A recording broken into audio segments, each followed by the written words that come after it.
Const тук по принцип се слага на принтове, като имаш само единствено да принтираш разни неща. Или понякога да калкулираш и да върнеш стойност, без да променяш друга стойност, тогава се използва const. Може да се използва const. Най-вероятно се ползва. Може да не се. Зависи от use case. Както и да е. Създаваме нашия най-добър string stream. Сега, този синтакс на substring, какво прави? Той ми каза, искам да започнеш да четеш от този индекс, без да го инклюдваш, до накрая на целият input. Това е. Word. Това не четем думи всъщност. Затова това се казва Word. Това нещо означава string stream-а, искам да скипнеш всичките white спейсове. Скипва всичките white спейсове. Peak. Това не е баш като stack, но peak, това, което казва, кажи ми на кой character си без да го четеш. Ако сме намерили такива скоби, т.е. че имаме нещо си, arc1 и arc2. Ако сме скипнали тези white space-ови семейто тук, добре, игнорираме го, което означава, че просто го прочети. Не ми го връщай, просто го прочети напред. Не искам да го работя. Взимаш getLine. Както казах, имаме стрим. Този стрим, иначе string stream, го ще четем. Ще записаме в аргумент 1. Окей. Помните, че ще стрима ето тук. Записваме в аргумент 1. И искаме да четем. Не до края, както беше горе с getInput функцията, ами вече имаме терминиращ character, който е double quotes. Той ще ето този. И този getLink може да направиш, окей. Чета. Опа, стигнах до double quotes. Няма да го консумирам, само това нещо влиза в arc 1.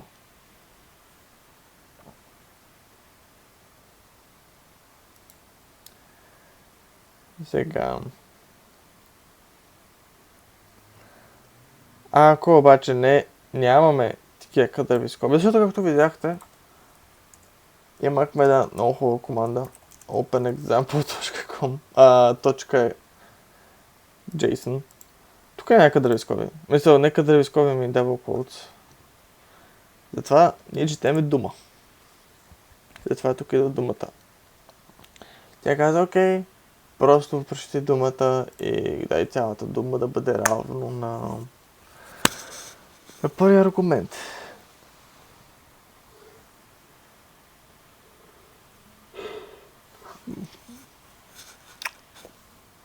Имаме също отдолу.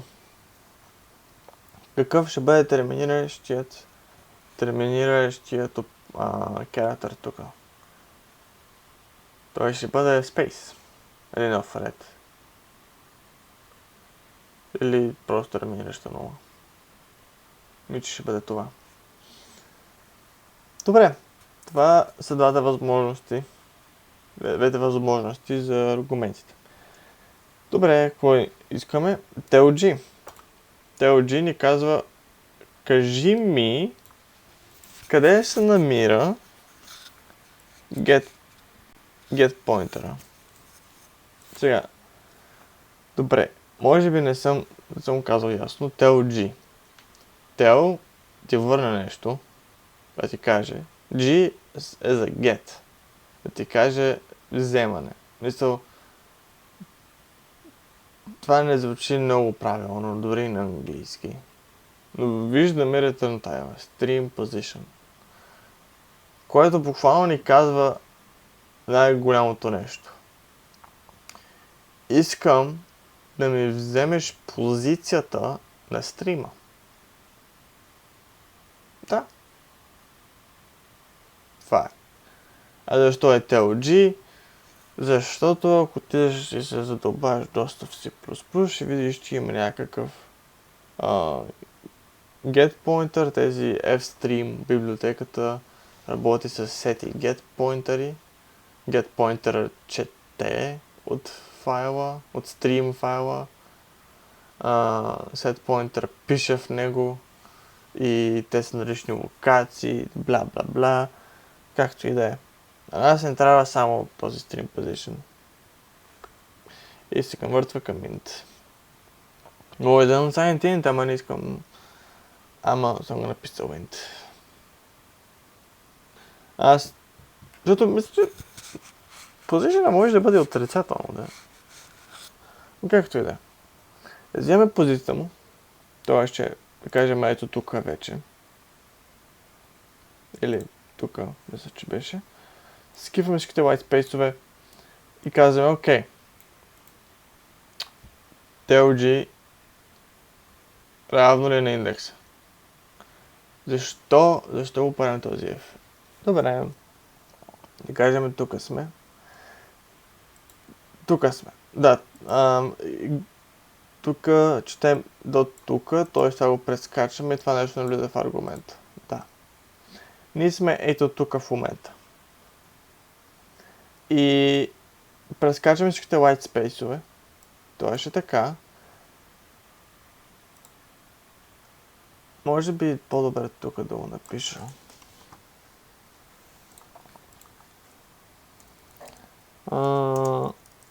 Example JSON и...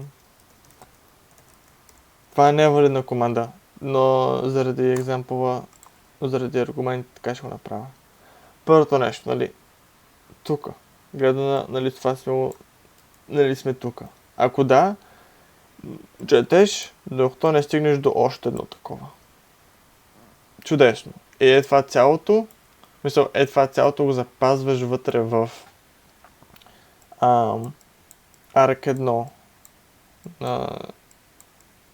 на самата команда. Добре. Взимаш този индекс, който се намира на... Не, ти къде си в момента? Стой. TLG. TLG ще бъде... да кажем тук. Да, тук, защото ти като getLine, терминиращи оператор беше това. Нали. От тук до тук четеш, спира до тук, консумира го напреде и стрима ще бъде на този character. Тогава скипва всичките white space-ове. Тогава ще бъде на този character. Преди беше на ето този, сега е на ето този. Добре. Обаче преди да ги скипнем тези спейсове, искаме да го запазим като стойност. Като да ги скипнем вече, искаме пак да вземем не същата стойност, ами искаме да вземем къде се намираме пак. Добре. Тук виждаме, че това са две различни характера, нали? Едното е space, другото е double quote. Тогава, ако не съществува втори аргумент, т.е. че ако файла не съществува, тогава ние като сме скипнали всичките white space-ове, поинтера не би трябвало да се мръдне. Защото единственото нещо, което ще имаме, ако имаме само един аргумент, ще бъде само това. Само това ще ми бъде командата без white space.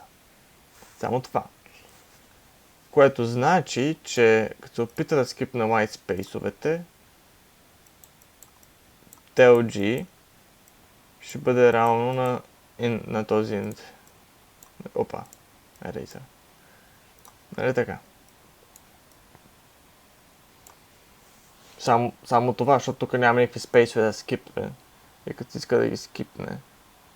Аз тук що забелязах, че мишката изобщо не ми се появява.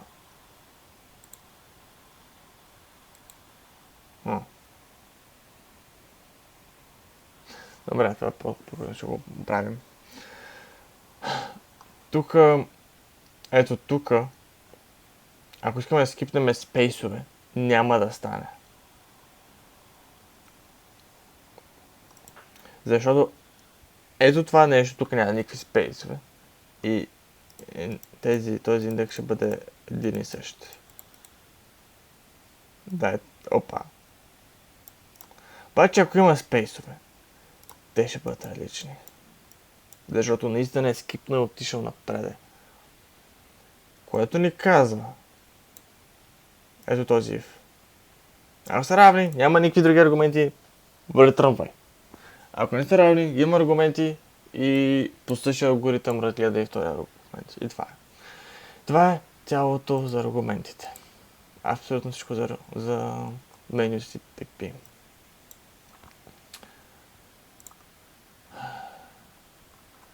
За readme-то... не, това не е readme. Ето го readme-то. Добра идея, между другото, сега да разгледаме readme-то. Така, и ще видим какво всъщност изисква да работи, какво всъщност изискваме ние програмата да работи. За да програмата работи. Това са изискванията на самата програма. Тук съм сложил линк, даже така ще бъде по-добре. Това да го видим, да.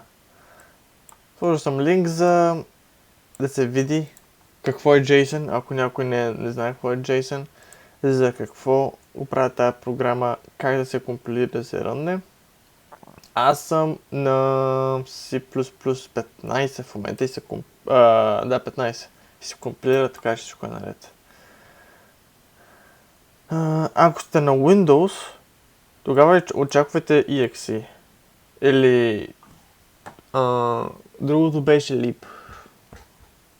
Но ако сте на Linux, просто ето това. За Linux няма екстеншън.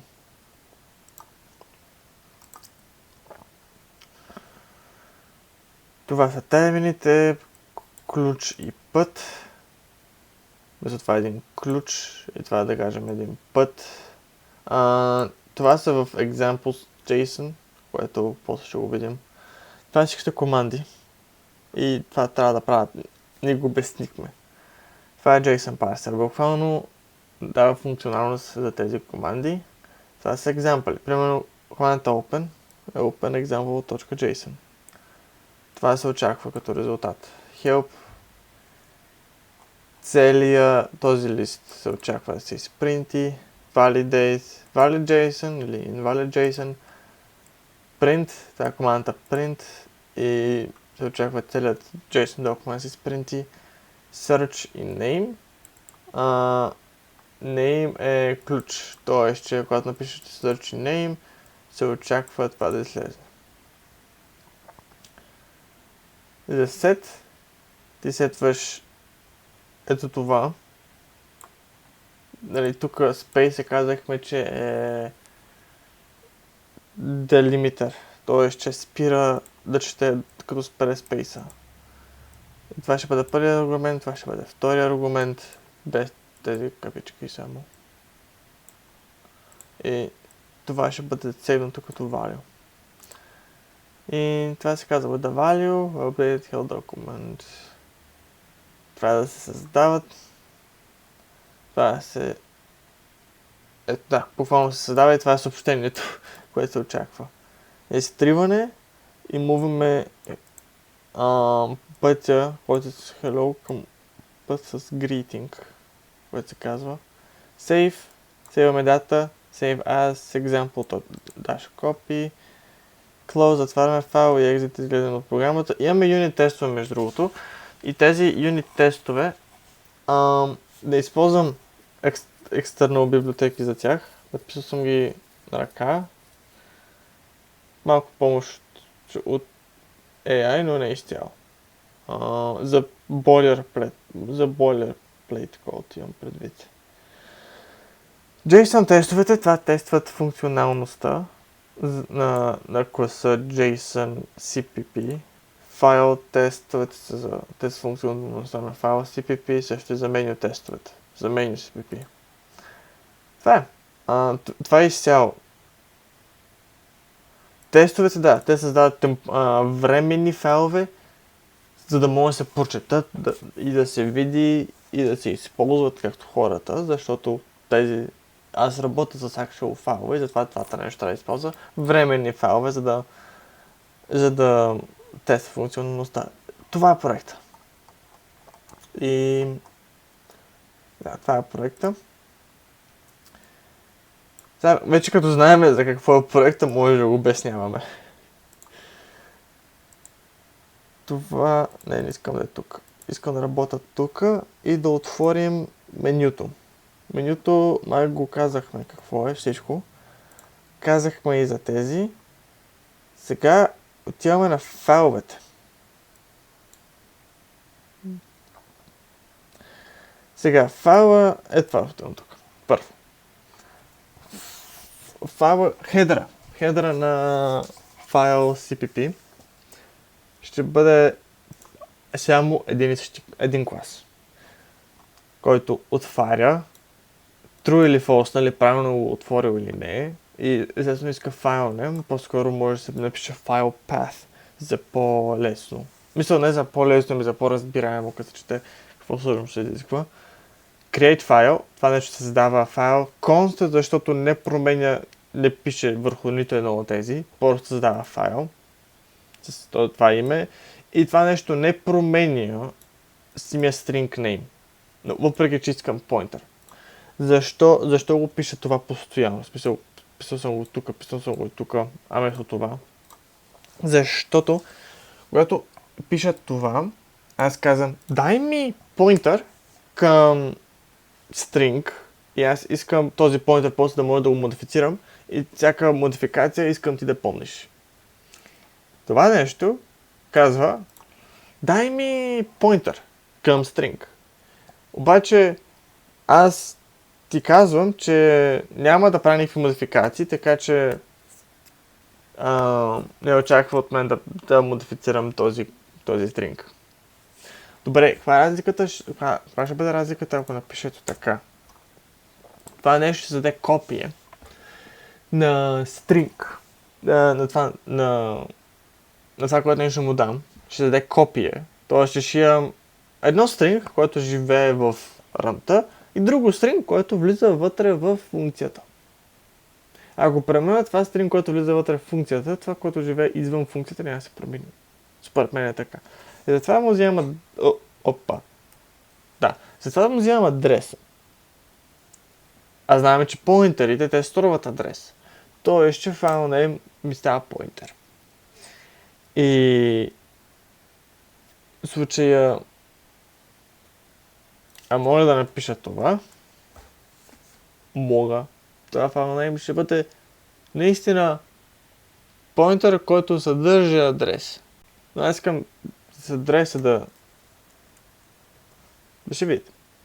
Затова автоматично компилатора това го прави нещо на поинтер. Не ми трябва да пиша звезда. Пиша звезда по други причини. Да, но за това ми трябва. Значи тук ще променя файл нема, така ли ще го апдейтвам? Да. Може да се апдейти на default file name, ако не мога да създам файл с името file name.